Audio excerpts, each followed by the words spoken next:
नमस्कार दोस्तों, Ram Ram. BNA network के यूट्यूब चैनल पर आपका स्वागत है। मैं हूं कुलभूषण। बात ईडी की और अरविंद केजरीवाल की।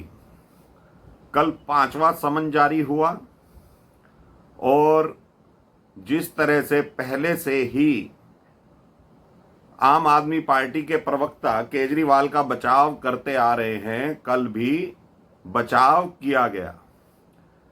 जब पत्रकारों ने प्रवक्ताओं से पूछा कि 5वां समन मिल गया है, अब क्या केजरीवाल ईडी के सामने पेश होंगे, तो जवाब मिला कि हमारे कानूनी सलाहकार इसका जवाब देंगे और हम विचार विमर्श कर रहे हैं।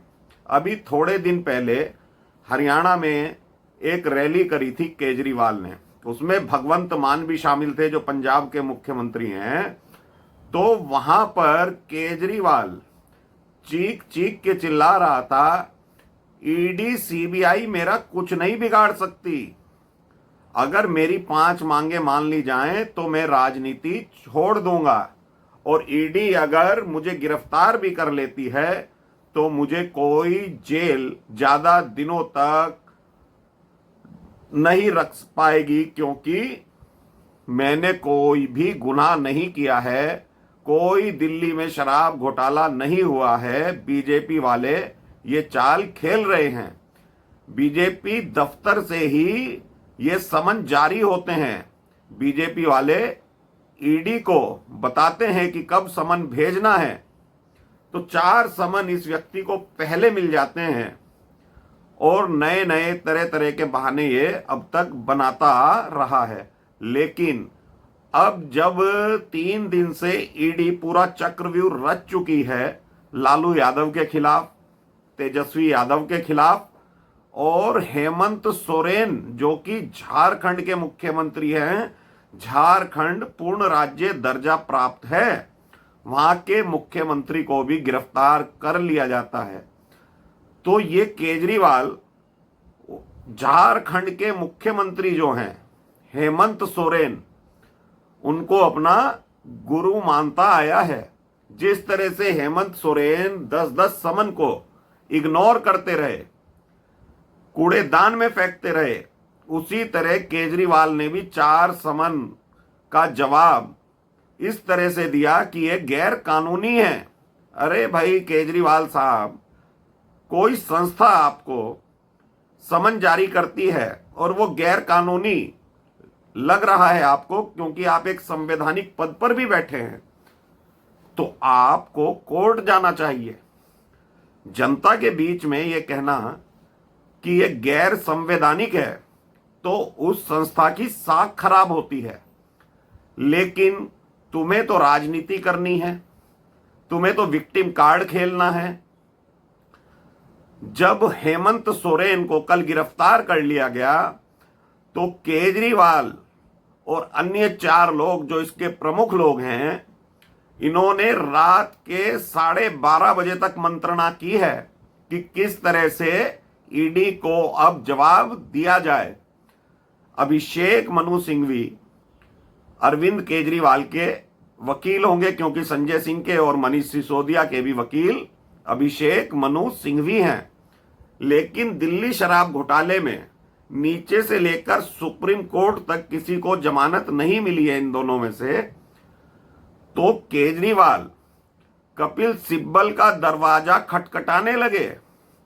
कपिल सिब्बल जो कि हेमंत सोरेन के भी वकील हैं, लालू यादव के भी वकील हैं, और वो सुप्रीम कोर्ट में किस तरह का खेल करते हैं ये जनता से, आप लोगों से छुपा नहीं है।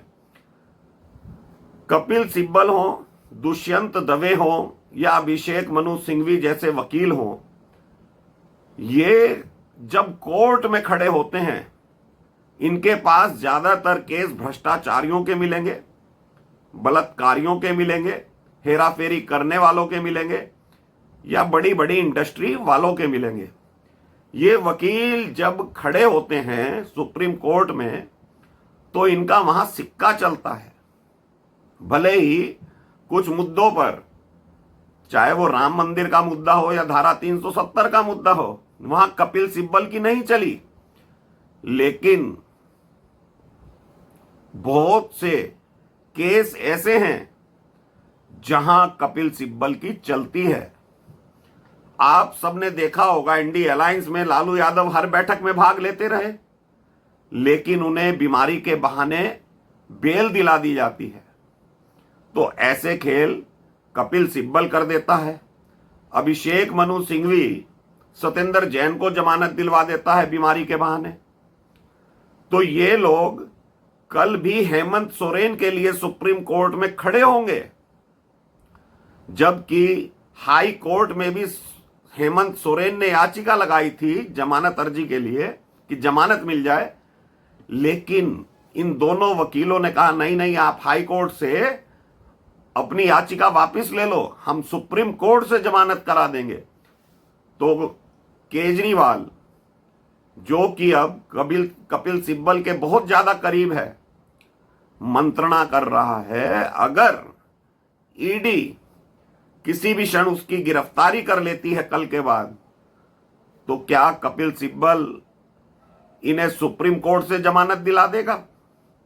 जबकि केस जो दिल्ली शराब घोटाले का है, यह सुप्रीम कोर्ट भी मान चुका है कि 338 करोड़ का इसमें घोटाला दिखाई दे रहा है। लेकिन केजरीवाल कहता है कि हमें फंसाने के लिए, आम आदमी पार्टी को बदनाम करने के लिए बीजेपी ने झूठा केस बना दिया। भाई झूठा केस बना दिया तो संजय सिंह किस जुर्म में बंद है, मनीष सिसोदिया किस जुर्म में बंद है? नहीं, कोई जवाब नहीं है। सिर्फ बीजेपी वाले गिरफ्तार करके जेल भेज देते हैं। तो भाई ये जो संस्थाएं हैं, संस्थाएं गिरफ्तार करती हैं, चाहे सीबीआई हो या ईडी हो, उनके पास पुख्ता सबूत होते हैं, जभी तो कोर्ट जमानत नहीं दे रहा है। और बार बार संस्थाओं के बारे में, जांच एजेंसियों के बारे में धमकी भरे लहजे में बोलना, संजय सिंह पैंट गीली कर दिया करता है, इस तरह के बयान देना, और ईडी मेरा कुछ नहीं बिगाड़ सकती है केजरीवाल साहब कह रहे थे। तो केजरीवाल साहब, आपके गुरुजी हेमंत सोरेन फिलहाल गिरफ्तार हो चुके हैं। 70,000 करोड़ का जमीन घोटाला है, और जमीन किसकी? भारतीय सेना की जमीन बेच दी गई। जो सेना हमारे देश की रक्षा करती है, ये नेता लोग उस सेना की जमीन को भी बेच दे रहे हैं। तो ऐसे भ्रष्टाचारियों को जमानत मिलनी चाहिए क्या? लेकिन कल देखना बड़ा दिलचस्प होगा। सुप्रीम कोर्ट में सुनवाई है, अभिषेक मनु सिंघवी और कपिल सिब्बल खड़े होंगे हेमंत सोरेन के लिए। तो कल के बाद असली खेल शुरू होगा केजरीवाल का। अगर हेमंत सोरेन को जमानत नहीं मिलती तो 3 तारीख को केजरीवाल ईडी के सामने पेश होगा। अगर जमानत माफ कीजिए, अगर जमानत मिल जाती है तो यह पेश नहीं होगा। इसने पूरा मन बना लिया है कि ईडी चाहे तो गिरफ्तार करे, ये ईडी के सामने नहीं जाएगा, उनके समन को गैर कानूनी बताएगा। और प्रवक्ता कहते हैं हम तो तिहाड़ जेल से सरकार चलाएंगे। ठीक है, आपका संविधान अलग है आम आदमी पार्टी वालों का, ये कहीं से भी चला सकते हैं, लेकिन इनके गुरुजी तो इस्तीफा देकर गिरफ्तार हुए हैं। जब ईडी कल हेमंत सोरेन से पूछताछ कर रही थी तो उन्हें इस्तीफा देना पड़ा, लेकिन ये अर्ध राज्य का मुख्यमंत्री धमकी भी देता है, इसका सांसद संजय सिंह धमकी देता है ईडी को, और कहते हैं जेल से सरकार चलाएंगे। तो ये पब्लिक को समझना चाहिए कि 338 करोड़ तो सुप्रीम कोर्ट ने मान लिया है। फेस टाइम पे बात करते हुए केजरीवाल के सबूत हैं, व्हाट्सएप चैटिंग है, मैसेज हैं, और कॉल डिटेल्स हैं, कॉल्स लोकेशन है। कहां तक केजरीवाल बचेगा मालूम नहीं है, लेकिन सारा खेल अब सुप्रीम कोर्ट पर निर्भर है कि कल हेमंत सोरेन को जमानत मिलती है या नहीं। लेकिन कल केजरीवाल जाने वाला नहीं है, जाने वाला नहीं है, जाने वाला नहीं है ईडी के सामने। अगर सुप्रीम कोर्ट ही कल कुछ कर देता है, हेमंत सोरेन को जमानत नहीं देता, तो ये 3 तारीख की सुबह 10 बजे ईडी दफ्तर पहुंच जाएगा, नहीं तो ये नहीं जाएगा। अपने आप को भगत सिंह का अनुयायी कहता है, लेकिन डरपोक किस्म का व्यक्ति है ये। इसने क्या क्या कार्य किए हैं ये सब जनता के सामने आने वाला है। चाहे दवाई घोटाला हो, बस घोटाला हो, शिक्षा घोटाला हो, ये सारे केस इसके खुलने वाले हैं। लेकिन ईडी की भी तैयारी पूरी है कि अगर ये कल पेश नहीं होता तो ईडी भी इसे गिरफ्तार करके रहेगी। तो अभी के लिए इतना ही दोस्तों। मेरा कंटेंट पसंद आए तो इसे लाइक कीजिए और चैनल को सब्सक्राइब कीजिए। धन्यवाद, नमस्कार, भारत माता की जय, राम राम।